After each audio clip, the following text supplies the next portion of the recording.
وعلى آله وصحبه أجمعين وبعد. يروي الإمام مسلم في صحيحه عن أبي وائل قال. So this hadith is in collection Imam Muslim in his Sahih, and it's narrated to us by I'm going to start from the narration of the Tabi'i before I tell you what the Sahabi says, just because there's a story related to it. And this is maybe not the last night I talk about the mindfulness of the tongue, but tomorrow will be the last night, I think. That's how I put it. And we'll start talking about Hajj a little bit because the Hajj season is coming in. You're probably not going to Hajj because you're still here, but you can still enjoy talking about it, inshallah. And this hadith tonight is it works in different ways in terms of mindfulness of the tongue. It's a little bit of a reminder for me than it is for you, but it's an important hadith for me to share with you. So this is what happened. قال أبو وائل, one of the known tabi'een. I'm not going to go into detail about him. قال خطبنا عمار فأوجز وأبلغ فلما نزل قلنا يا أبا اليقظان أوجزت وأبلغت لو كنت تنفست. So he said Ammar ibn Yasir gave us a khutbah, and it was direct and summarized and concise and to the point, and it was short.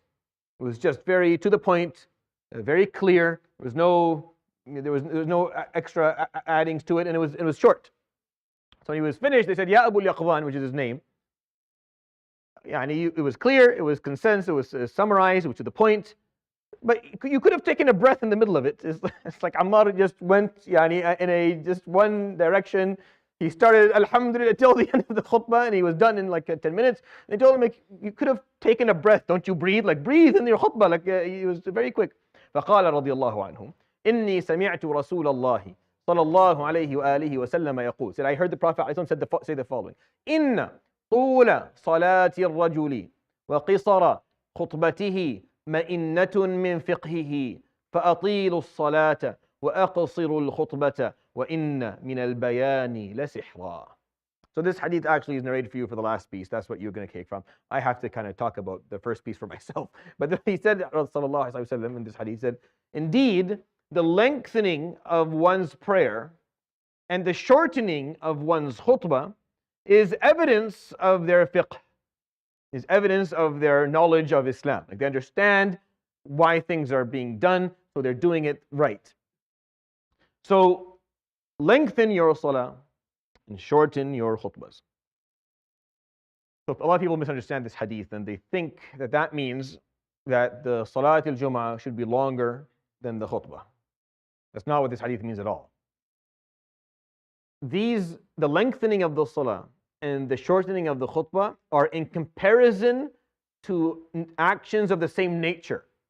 So the shortening of the khutbah is in comparison to khutabs that are given, not in comparison to salah, which is something. It's like we're not comparing an apple to an orange. You have to compare apple to other apples. So when he says alayhi wasallam, make your khutbah shorter, that's in comparison to other talks that are given. So what's an average talk? An average talk is an hour. That's an average talk. That's an average talk in any. That's what average is. So making it shorter is around half an hour. That's very normal, by the way. Half an hour khutbah is completely normal. It's actually even on the shorter side, not just from our era, but even from eras from before. It's actually on the shorter side.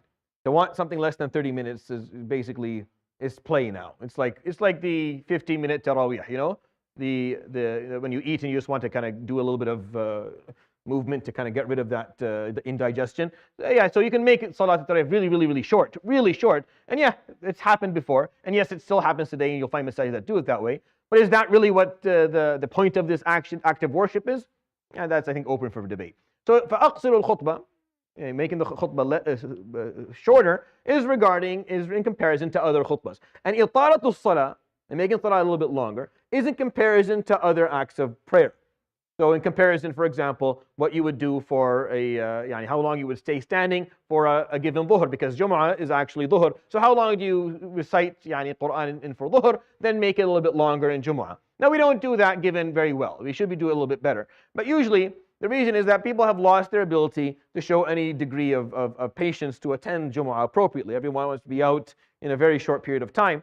When Jum'ah is a week event, that it's Eid. Jum'ah is Eid for us. It's our celebration day. We're supposed to come to the masjid. You're supposed to actually you're supposed to come early.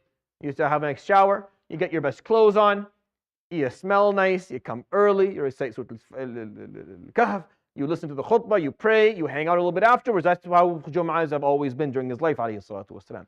Because we live in a time in a country where that's not available to us, we want to get out really quickly, but that's really not a good argument well, because I have, no, I mean, if you need to leave, that's your, fine, that's your situation. But really we should run Jumu'ah appropriately.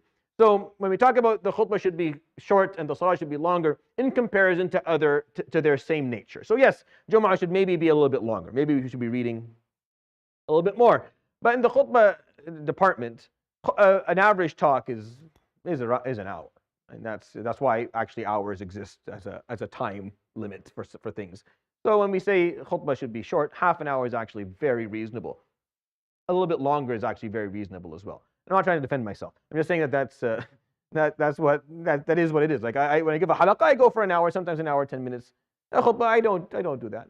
I go less than that. But to ask for anything less than that is basically telling the person on the minbar, look, we don't care. You have nothing to add, so doesn't matter. Just get up, do your thing quickly, and get down because you want to leave. Because you can't imagine someone to be able, in both languages, to offer an idea in 15 minutes. Like, it's not possible. Like, the construct of society today and the complexity of problems, it's impossible. I can't explain something to you and cover it appropriately in 15 minutes. It's not something. Yeah, maybe there are super orators in the world that can do it. I ain't one of them. I need a little bit of time to explain the idea so that you can comprehend it and maybe benefit from it. But it's still well within what the Prophet ﷺ explained. So that hadith is important because people misunderstand. They think, oh, salah should be longer than khutbah. What are you talking about? What do you mean salah is longer than khutbah? That makes no sense in that at all. He's comparing these things to the same nature activities, not to each other. And then he said, really, the reason I read this hadith is because here he says, وَإِنَّ مِنَ الْبَيَانِ لَسِحْرًا. And indeed, some ways or some doses of articulation can be like magic. Sihr is magic. Bayan is articulation. Sometimes, he's saying, sometimes articulation is like magic. Sometimes words matter. And narratives are powerful. And populations and communities and countries will literally change their mindset, will change their way of behavior just based on words that they heard that stuck with them.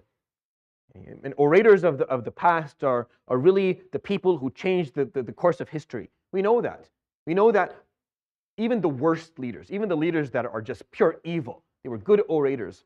And they said things that resonated with the people that listened to them. And it's the words that they heard that allowed them to continue to walk the path. Whether it was right or wrong, they walked the path because of the words they heard. It wasn't anything else. It wasn't anything else that affected them. What affected them was what they heard. They heard something that was so powerful, it was like magic. And as he says, it's like magic.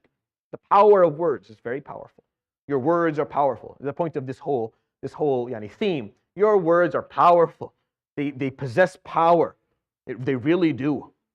It's important that you weigh them, that you think before you say things, because that power can either be used for khair or used for shar. It can later on take you to high places in Jannah or to very low places in Jahannam. It can affect someone positively and encourage them and lift them and elevate them and support and allow them and set them free to be great, or it can cripple them. It can chain them down and hold them down. Be careful what you say. Be careful how you say it. Be careful who you're speaking to and what's coming on, because it can be like magic.